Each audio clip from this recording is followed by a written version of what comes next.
Hey guys, I wanted to give you a quick tour of the camera just to show you where all the basic function adjustments are.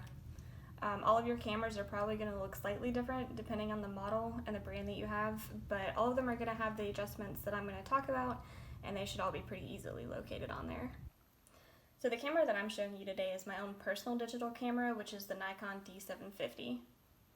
And before you even take a photo, there's a couple things I want to show you.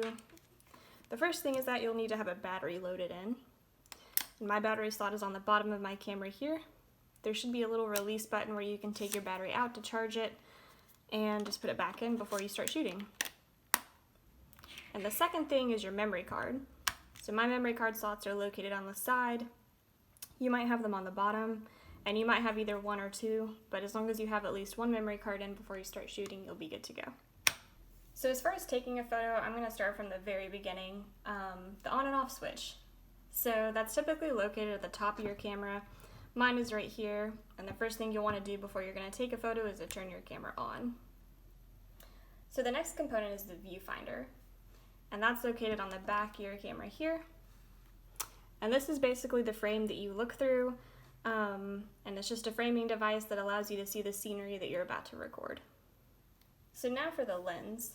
The lens is this part of the camera here, and it's a detachable component that basically gathers reflected light from the scene, and it passes through the camera as a reversed upside down image.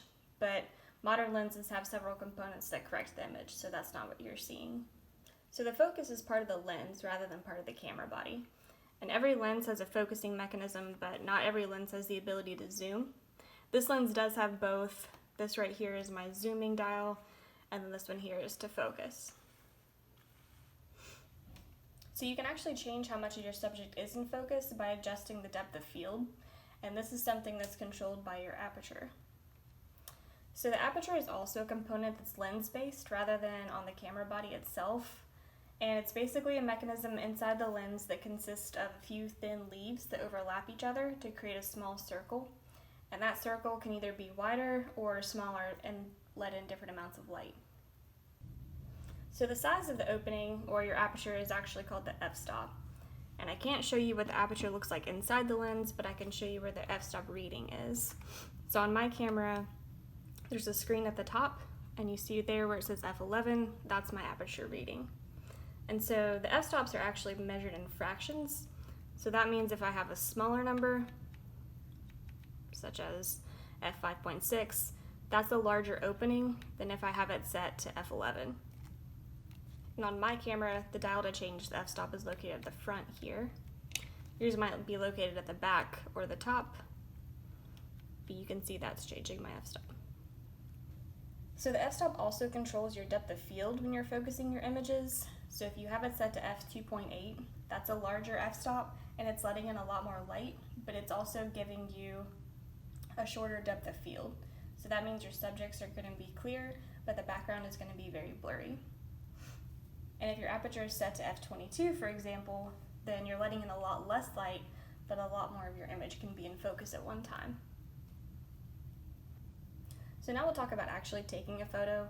The shutter button is the button you press to take a photo, and mine is located here in the middle of my off and on switch. And the shutter is actually just a small shield or a curtain that opens and closes at various speeds. So that means you can have different shutter speeds, which also affects your light settings. So my shutter speeds can be read here, right beside my aperture on this screen, and that's controlled by this dial on the back of my camera. So as I'm turning the dial, my shutter speeds are changing. And shutter speeds are also measured in fractions. So if you see here that mine says 15, that means it's actually 1/15 of a second. And if I turn it all the way down to 1, that means 1 second. And your shutter speed can actually go as low as a setting called bulb. And there's bulb. And that means as long as you're holding the shutter button down, your shutter's staying open. So when you're setting up your camera to take a photo, you'll be looking at your aperture, your shutter speed, and then lastly your ISO. So on a film camera, the ISO refers to the film speed, and a typical range could be 12, 25, 50, 100, etc. And on my digital camera, it goes all the way up to 12800. So when you're looking at your camera, if I look on the back and I press the info button to make my settings appear, there's a button on the back here that says ISO. And if I hold this down, you can see my ISO reading there says 1/2800, and the same dial that controls my shutter speed actually adjusts my ISO as well. So when it comes to film, a higher ISO means a higher film grain. So you can shoot in lower light if you have a higher ISO, but you're probably going to get a lot more noise and grain. And this also applies to digital photos. So if you're shooting at a really high ISO, then you can use faster shutter speeds to capture motion, but your photos will probably have a lot more noise and grain to them. So now that you know how to adjust all your light settings, you're ready to take a photo. But all of these are a lot to think about when you're in the moment, so that's why you have a light meter. So most DSLR cameras have a built-in through the lens reflected light meter, and basically what this does is measure and average the amount of light that's reflected from the scene. So when you look through the viewfinder, you'll probably see your light meter appear at either the bottom or on the side, but mine also appears on the screen at the top, and it's this right here. So there should be a 0 in the middle, a plus sign on one side, and then a minus sign on the other, and that's basically just going to tell you if your photo is overexposed or underexposed. So you can see as I'm adjusting my f-stop, the light meter is changing, and once it centers at 0, that means your photo is properly exposed. So it will take time to get the hang of all these adjustments and how they affect each other.